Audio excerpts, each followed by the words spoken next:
Hi అండి, అందరికీ నమస్కారం. Welcome to my channel. పిల్లలు స్కూల్లో అయితే పెట్టేశారు.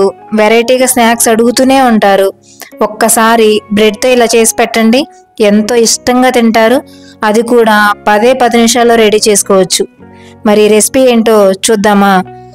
ఇక్కడ నేను 4 బ్రెడ్ పీసెస్ తీసుకున్నాను. వాటిని చిన్న చిన్న ముక్కలుగా కట్ చేసుకున్నాను. అందులో 2 కోడిగుడ్లు వేసుకోవాలి. అలాగే ఇందులో 1 కప్పు షుగర్ కూడా వేసుకోవాలి. ఇక్కడ మీకు ఇష్టమైతే షుగర్ యూస్ చేసుకోవచ్చు, లేకపోతే బెల్లం కూడా యూస్ చేసుకోవచ్చు. ఇప్పుడు వీటన్నిటిని మిక్సీ జార్లో వేసుకుందాం.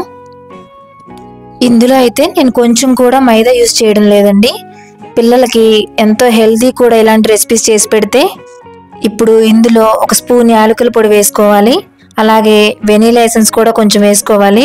ఇది సూపర్ మార్కెట్లో ఎక్కడైనా దొరుకుతుందండి. అలాగే కొంచెం బేకింగ్ సోడా, బేకింగ్ పౌడర్ కూడా వేసుకోవాలి. 1 గ్లాస్ పాలు కూడా పోసుకుందాం. బేకింగ్ సోడా, బేకింగ్ పౌడర్ లేకపోయినా పర్వాలేదండి, నార్మల్గా అయినా మిక్సీ పట్టుకోవచ్చు. వీటిని మెత్తగా గ్రైండ్ చేసుకొని పక్కన పెట్టేసుకుందాం.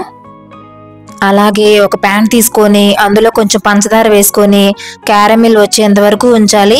కొంచెం ఎక్కువసేపు గ్యాస్ ఆన్లో ఉంచుకుంటే ఇలా వస్తుంది. ఇలా వచ్చాక కొంచెం సేపు చల్లారనివ్వాలి. ఇప్పుడు ఒక బాక్స్ తీసుకొని అందులో ఈ క్యారమిల్ పోసుకోవాలి. రౌండ్గా బాక్స్ మొత్తం అంటుకునేలాగా వేసుకోవాలి. తర్వాత మనం మిక్సీ పట్టుకుని మిశ్రమాన్ని ఇందులో వేసుకోవాలి. అలాగే ఇందులో కొంచెం దంచుకున్న బాదం పప్పు వేసుకుంటే టేస్ట్ బాగుంటుంది. ఇప్పుడు మరొక ప్యాన్ తీసుకొని అందులో కొంచెం వాటర్ పోసుకొని దానిలో ఒక ప్లేట్ పెట్టి ఈ బాక్స్ని ఇందులో పెట్టాలి. దీనిపై కూడా మూత పెట్టుకోవాలి. కనీసం ఒక 10 నిమిషాలైనా దీన్ని కుక్ చేయాలి. 10 నిమిషాల తర్వాత ప్లేట్ తీసి చూస్తే ఇది బాగా కుక్ అయిపోతుంది. దీనిని ఒక ప్లేట్లోకి వేసుకుందాం.